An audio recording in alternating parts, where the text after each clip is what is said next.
ધંધુકામાં જે ધર્મેશ ભરવાડની હત્યા કરવામાં આવી એ મામલાને લઈને પોલીસ એક્શન મોડમાં તો આવી છે। પોલીસે આરોપીઓની ધરપકડ પણ કરી છે, એમનો વરઘોડો પણ નીકાળવામાં આવ્યો છે અને વધુમાં જે આરોપીઓ છે એમના ઘર ઉપર ડિમોલેશન પણ કરવામાં આવ્યું છે। પરંતુ હવે આખા ગુજરાતમાંથી એક જ સવાલ ઊભો થઈ રહ્યો છે કે આખરે આરોપીઓની સામે કાર્યવાહી શું કરવામાં આવશે, એમને સજા શું મળશે। અને આ જ આખી બાબતને લઈ અને હવે આ આખી ઘટનાના પડઘા સુરેન્દ્રનગરમાં પડ્યા છે। શું છે સમગ્ર મામલો, એની વિગતે ચર્ચા કરીશું। નમસ્કાર, હું છું ઉજ્જવલ અને આપ જોઈ રહ્યા છો નિર્ભય ન્યૂઝ। ધંધુકાની ઘટનાને લઈ અને હવે આખા ગુજરાતમાં ચર્ચાઓ થઈ રહી છે અને આ તમામ ચર્ચાઓની વચ્ચે હવે સુરેન્દ્રનગરના લીંબડીમાં આવેદનપત્ર આપવામાં આવ્યું છે અને આવેદનપત્રમાં આપી અને એવી માંગ કરવામાં આવી છે કે આ જે આરોપીઓ છે એમને કડકથી કડક સજા આપવામાં આવે। આ આખા કેસમાં જો વાત કરીએ અને ખાસ કરી અને પોલીસની કાર્યવાહી પણ ક્યાંક ને ક્યાંક સરાહનીય છે, કારણ કે પોલીસે જે હત્યારાઓ છે સમીર અને રિઝવાન જે આરોપીઓ છે એમની ધરપકડ પણ એ જ દિવસે કરી લીધી હતી। ત્યારબાદ એમનો વરઘોડો પણ નીકાળવામાં આવ્યો અને જે ગેરકાયદેસર બનાવેલા બાંધકામો છે આરોપીઓના એમની ઉપર પણ એમના ઘર ઉપર પણ ડિમોલેશનની કાર્યવાહી કરવામાં આવી। ત્યારે હવે આ આખી બાબતને લઈ અને સુરેન્દ્રનગરમાંથી જે દ્રશ્યો સામે આવ્યા છે એના ઉપર પણ નજર કરી લઈએ। જે આવેદનપત્ર આપવામાં આવ્યું છે એ પણ જોઈ લઈએ અને લોકો દ્વારા શું કહેવામાં આવી રહ્યું છે એ પણ સાંભળી લઈએ।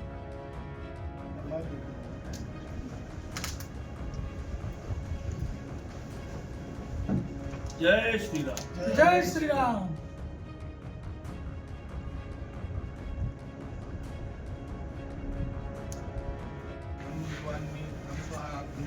પાંચમી હતી એટલે આ વસ્તુ જોતા આખા ગુજરાત અને ભારતમાં ક્યાંય હિન્દુ સુરક્ષિત હોય એવું લાગતું નથી। એટલે સરકાર સમક્ષ હિન્દુઓને પૂરતી સુરક્ષા મળે એના માટે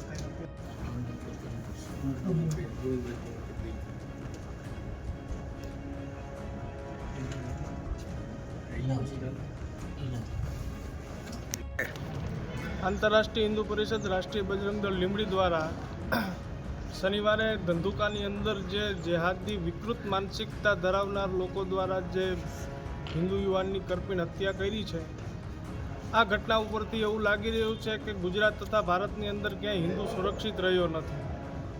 નાની એવી માથાકૂટની અંદર હિન્દુ યુવાનને છરીના ઘા મારી અને એમને મોતના ઘાટ ઉતારી દીધો છે। અત્યારે અમે લીંબડી ડેપ્યુટી કલેક્ટરશ્રીના માધ્યમથી ગુજરાત સરકાર અને ભારત સરકારને હિન્દુઓને પૂરતી સુરક્ષા મળે એની માગણી કરવા માટે અત્રે ઉપસ્થિત રહ્યા છે।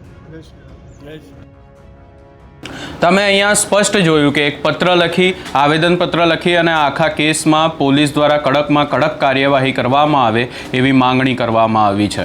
જો ધર્મેશ ભરવાડના પરિવારજનોની વાત કરીએ, ખાસ કરી અને એમના પરિવારના લોકો દ્વારા એવી માંગ કરવામાં આવી રહી છે કે આખા કેસમાં ડેપ્યુટી સીએમ હર્ષ સંઘવી પોતે એ પરિવારની મુલાકાત લે અને એમને ખાતરી આપે કે કડકથી કડક કાર્યવાહી કરવામાં આવશે। વધુમાં જો ચર્ચા કરીએ તો એક વાત એ પણ છે કે ધંધુકા એ વિસ્તારમાં 5થી વધુ ભરવાડ સમાજના યુવકોની હત્યા કરવામાં આવી છે।